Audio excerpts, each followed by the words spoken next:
My name is Katie, and I am in clinical medical assisting school. And today I'm going to be telling you my tips and tricks all about doing a hematocrit lab, doing a capillary puncture. I had trouble with this the first few weeks of practicing this skill, and I thought that it would be a good idea to share some of my tips and tricks with y'all and explain what a hematocrit is. So basically, the description of a hematocrit is the percentage of blood that is made up in a packed red blood cell. A hematocrit level of 50% indicates that there are 50 milliliters of packed red blood cells and 100 milliliters of blood. The normal range, you guys probably won't do this, but you will see this because CMAs cannot test hematocrit levels. You have to have a lab technician degree, at least in the state of Tennessee, to do that. Just like if you see it on the chart, just know that the normal levels for an adult male, is 41 to 50%. For a female, it is 36 to 44%. So what would increase these levels? Shock, dehydration, COPD, congenital heart disease, and even some blood disorders. What would cause a decrease in levels? Anemia, blood loss, bone marrow disorders, renal disease, and rheumatoid arthritis, which is RA. So basically, what you're testing for, you're testing to see if someone has these disorders, and it can help the doctor put up a plan on what to do and how to treat it. So what you're going to do is you're going to take it from these two digits, the middle and the index finger.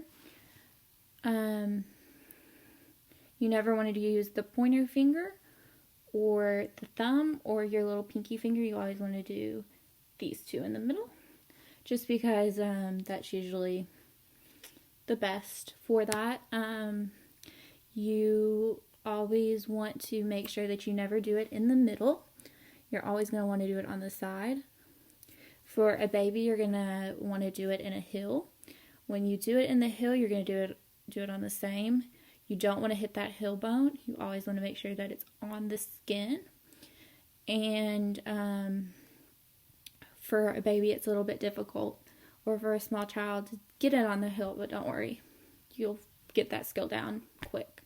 So I'm going to show you the video on how to do it, and then I'll come back and talk to you some more about it. So first off, you're going to start out by taking a alcohol wipe, and you're going to cleanse the finger. Then you are going to take your lancet, and you are going to remove the cap, place it on the finger on the outer side of it.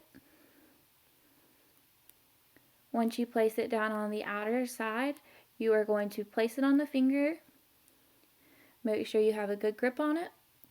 You're going to pinch it down. You're going to hear a pop. That pop sound means you have done it right. You're going to throw that in a biohazard container.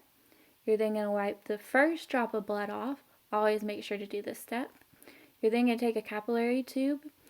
With the capillary tube, you're going to place it on the blood. Be sure not to place it on the actual skin directly. From there, it's going to suck up. Make sure there's no air bubbles, and to do that, you're going to make sure that you don't move the straw up or down. You're just going to keep it in the same level. The straw that I'm talking about is what you see on the camera that's sucking it up, and that is a capillary tube. You're going to fill it up all the way almost to the blue line. Stop about halfway there, right before you hit the blue line. From there, you're going to pinch it, and then you're going to put it on a clay plate, and from the clay plate, it's just going to close it up. Make sure that you put your finger on the top so it will. You guys just watched that video. I'm going to include a picture in there for you to see. One of them is like not full whatsoever, and that is a really, really, really bad example of how to do this practice and this skill. So look at that real fast, and then I'll be right back. So, you saw that picture. It's always better to get it up to that line at least. When you do that, you're not going to have issues with the lab calling you back and asking you to basically just redo the test all over again because they can't test it. And that doesn't make for a happy doctor, and it definitely doesn't make for a happy patient for having to be stuck again. So it's always better to try and get it up there. But if you can't, then you're going to need to stick again. With that, you're going to need a new lancet for sure. You're going to have to clean it. You're going to have to do the whole process over again.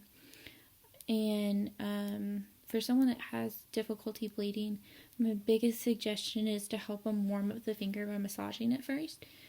When you do that practice, it's going to help a lot more. Then you're going to take it, and if they are having trouble bleeding, you're just going to push it right there. It'll help it come up more. If that doesn't help, wipe it again. Keep the capillary tube straight. Keep it straight. Wipe with your other hand, and then with that, you're going to go back in, and I promise it'll do it. It just takes practice and a lot of practice and a lot of patience to do this and get it right. But after a few tries, I promise it'll be much easier. So yeah, comment down below if you have any questions, and I can try and help you guys sort it out. Definitely subscribe, like, and I will see you guys next time. Bye, y'all.